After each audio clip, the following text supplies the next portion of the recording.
December 18, 1944. Werbemont, Belgium.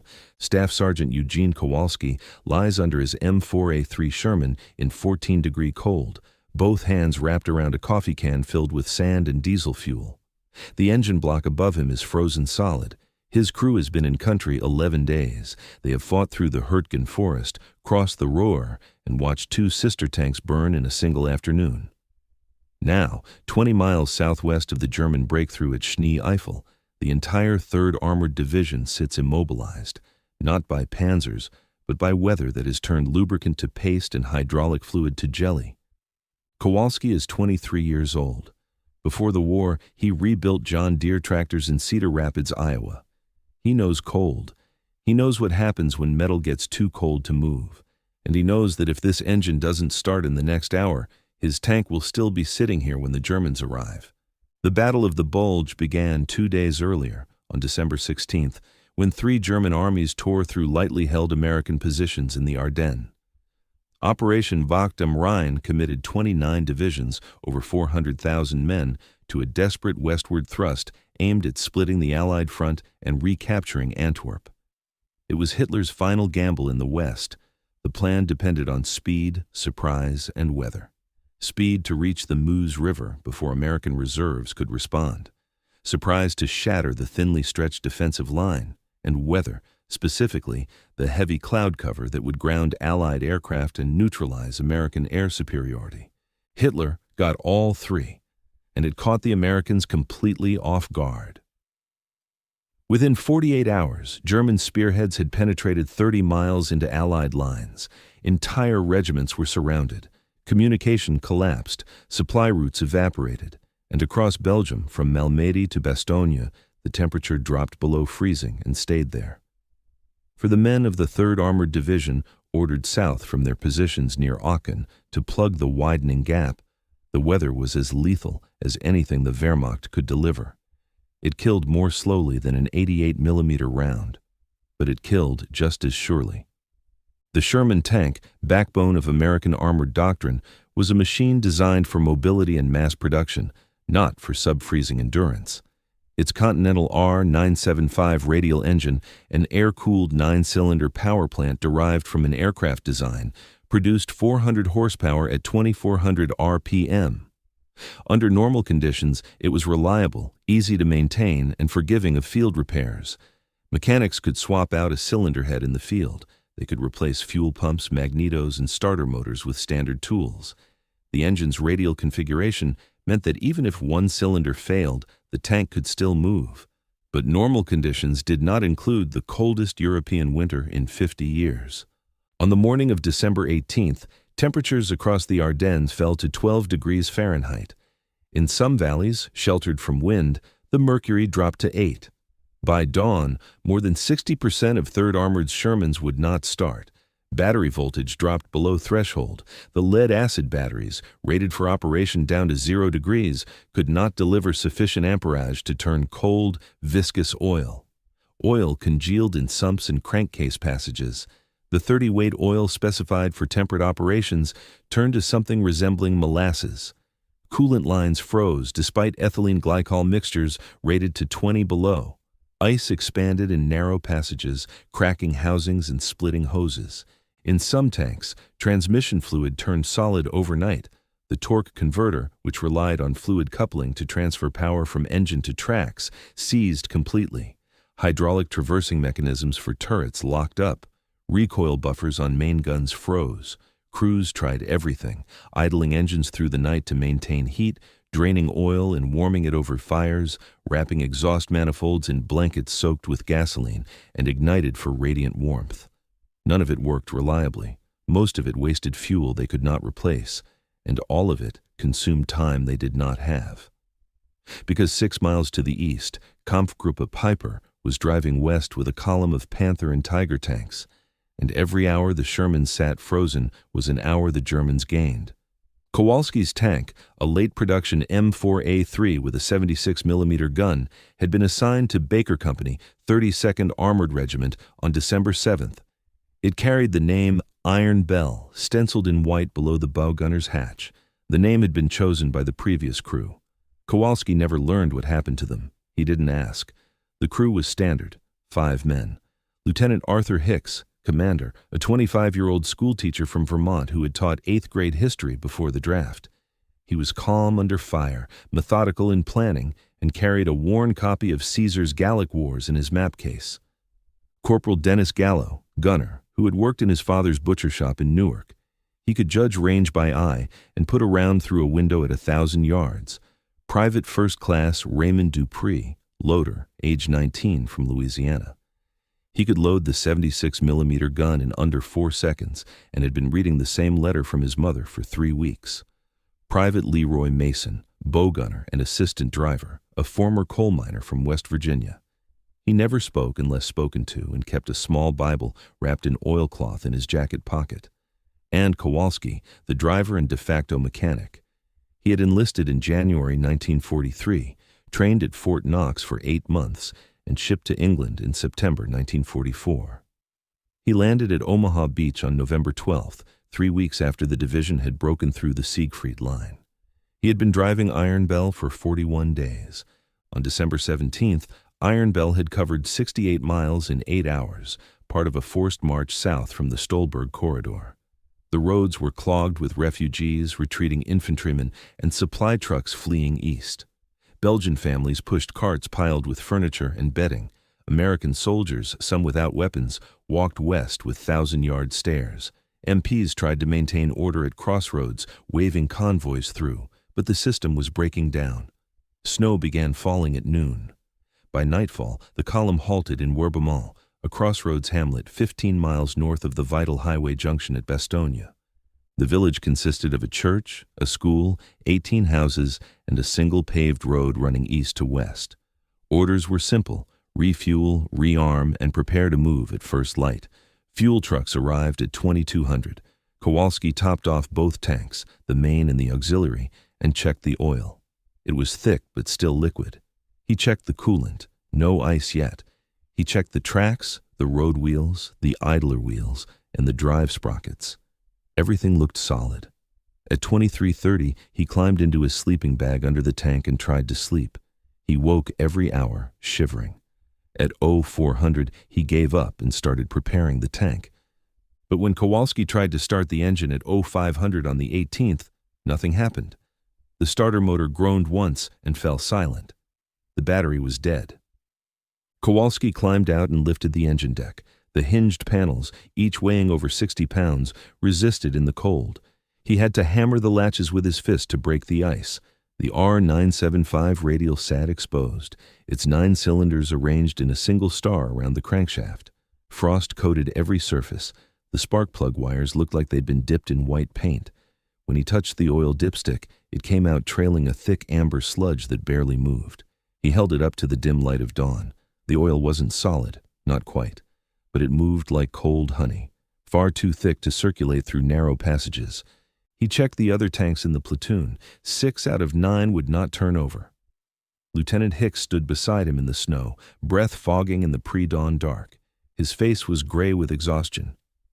"Can you fix it?" Kowalski nodded toward the engine. "Not fix, warm." "How long?" "I don't know." Hicks looked east toward the sound of distant artillery. The rumble was continuous now, a low thunder that never stopped. "Make it fast." Kowalski didn't answer. Fast wasn't the problem. Fast would crack the block or warp the heads. The problem was controlled heat, sustained over time. And time was the one thing they didn't have. The problem was thermal mass. The Sherman's engine weighed over 1,000 pounds. Its cylinder heads, crankcase, and accessory housings held another 500 pounds of cast iron and aluminum. To raise that much metal from 12 degrees to the 60 degrees necessary for safe starting required sustained, focused heat, far more than a campfire or blowtorch could deliver without risking catastrophic warping or cracking. Kowalski had seen what happened when crews tried to rush it. In training at Fort Knox, a driver had lit a gasoline-soaked rag under his engine to speed the warm-up. The fuel ignited the grease-caked underside of the hull. The fire spread to the engine compartment, consumed the rubber fuel lines, and detonated the auxiliary tank. The crew escaped.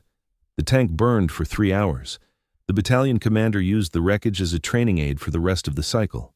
He made everyone walk past it twice a day. "This," he said, "is what happens when you're in a hurry." Kowalski needed controlled, even heat, and he needed it in a way that would not burn the iron bell to scrap.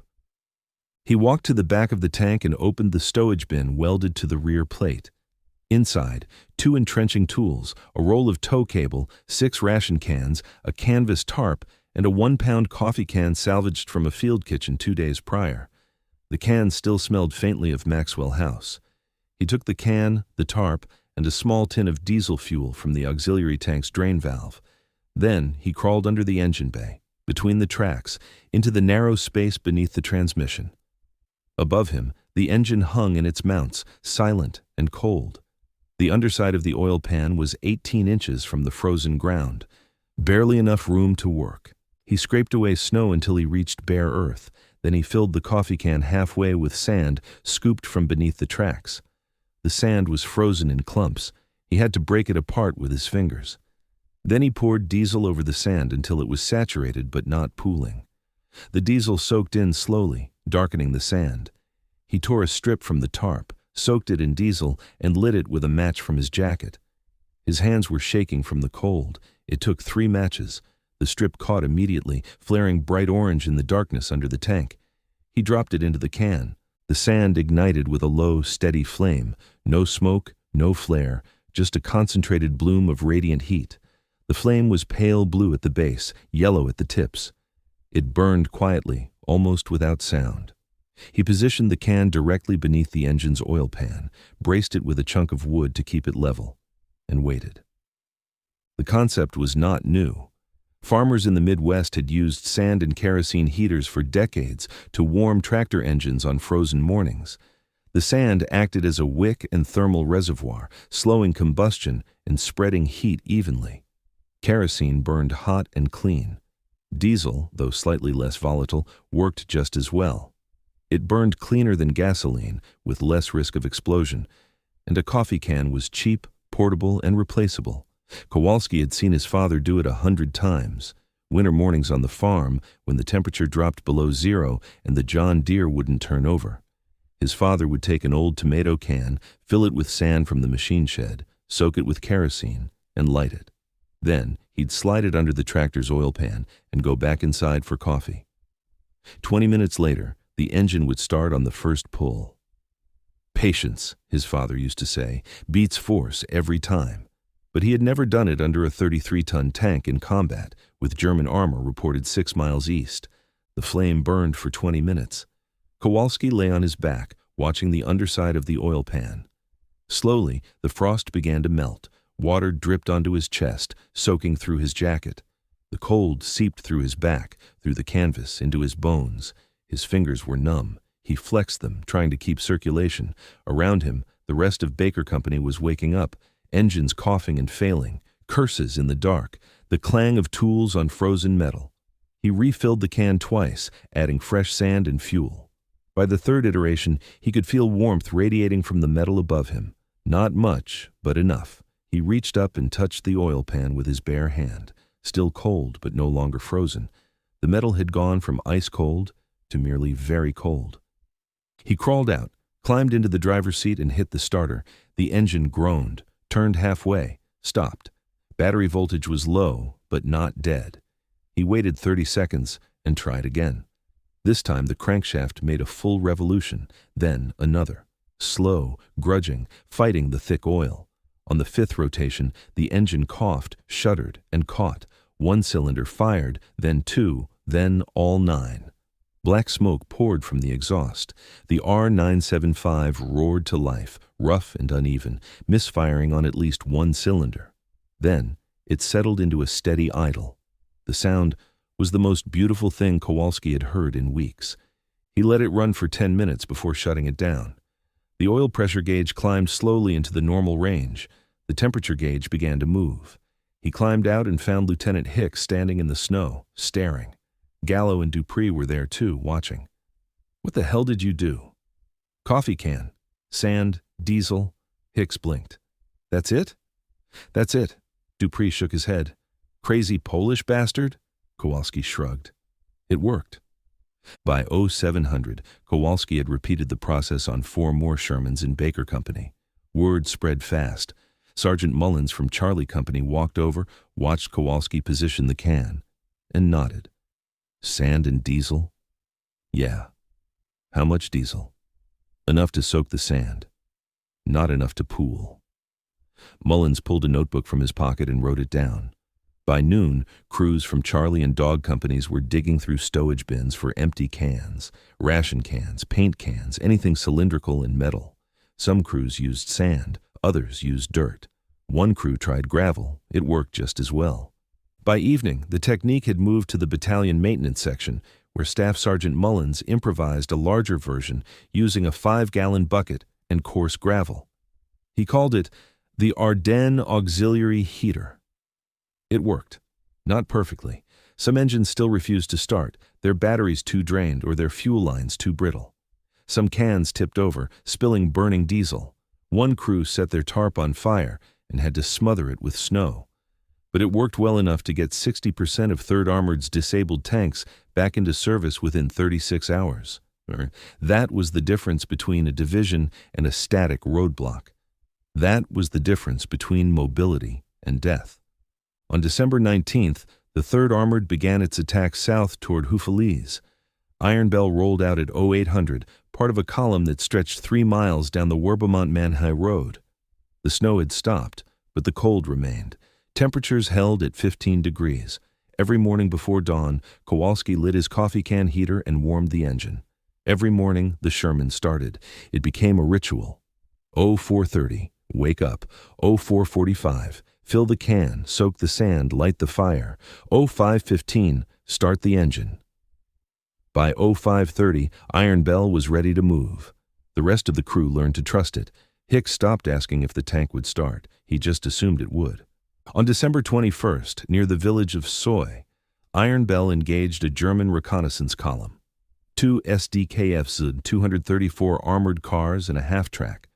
The 76mm gun destroyed the first armored car at 800 yards. Gallo put the round through the engine compartment. The vehicle coasted to a stop, smoke pouring from the hood. The crew bailed out and ran. The second armored car tried to reverse, got stuck in a ditch, and abandoned. The half-track burned. Mason raked it with the bow machine gun as it tried to turn around. The fuel tank ignited. Iron Bell took no hits. On December 23rd, outside Manhigh, they traded fire with a Panther dug in behind a stone barn. The Panther's first round struck the Sherman's glacis plate and ricocheted into the trees. The impact rang through the hull like a church bell. Kowalski felt it through the floor, through his seat, through his bones.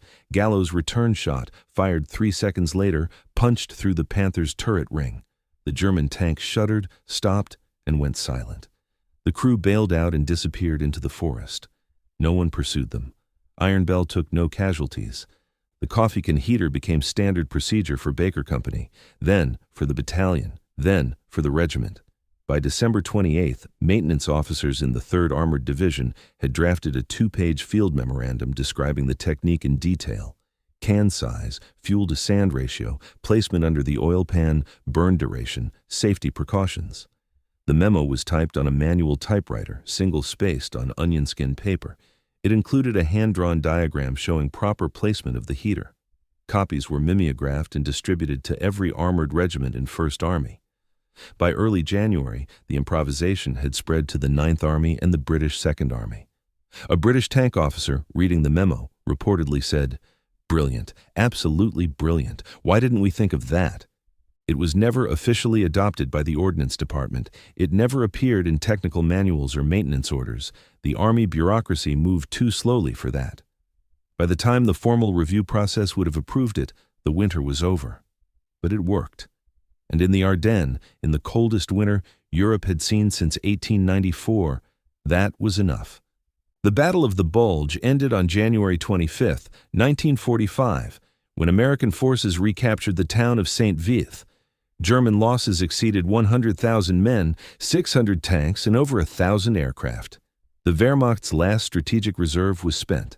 After the Ardennes, Germany could no longer mount offensive operations on any front. The 3rd Armored Division continued east, crossing the Rhine at Remagen in March and driving toward the Harz Mountains. Iron Bell survived the war. Kowalski drove it across the Rhine, through Paderborn, and into Dessau, where the German surrender found them on May 7, 1945. The tank accumulated over 2,000 combat miles. It fired 114 main gun rounds in anger. It was hit twice by German anti-tank fire. Neither penetrated. He returned to Cedar Rapids in July. He went back to rebuilding tractors. He married in 1947, had 3 daughters, and worked for the same John Deere dealership for 41 years. He never spoke much about the war. His daughters knew he'd driven a tank. They knew he'd been in the Battle of the Bulge. But they didn't know about the coffee can until after he died, when they found the 2-page field memorandum folded in his Bible. Someone had mailed it to him in 1946. He'd kept it for 52 years. The Sherman tank, in retrospect, was not the most powerful armored vehicle of World War II. Its armor was thinner than the Panther's. The Panther's glacis plate was 80 millimeters thick, sloped at 55 degrees. The Sherman's was 63 millimeters, sloped at 47 degrees. Its gun, even the 76 millimeter, could not reliably penetrate a Tiger's frontal plate beyond 600 yards. Its gasoline engine was more flammable than the diesel plants used by Soviet tanks. A penetrating hit to the engine compartment often started fires. American tankers called them Ronsons, after the lighter. Lights first time, every time. But it was reliable, easy to maintain, and produced in staggering numbers. 49,000 Shermans were built between 1942 and 1945. That production capacity allowed the United States to replace losses faster than any enemy could inflict them. It allowed American tankers to fight, lose, and return, again and again.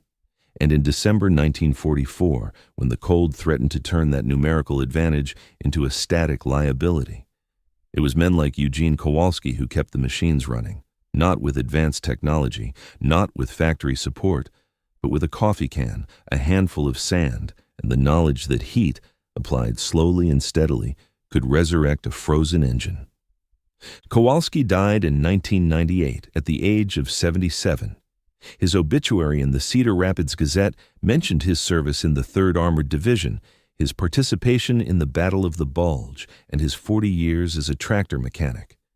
It did not mention the coffee can, but in December 1944, that coffee can and the dozens like it improvised by crews across the Ardennes represented something more than a field expedient. It represented the unglamorous, essential work of keeping an army mobile. It represented the difference between doctrine and survival.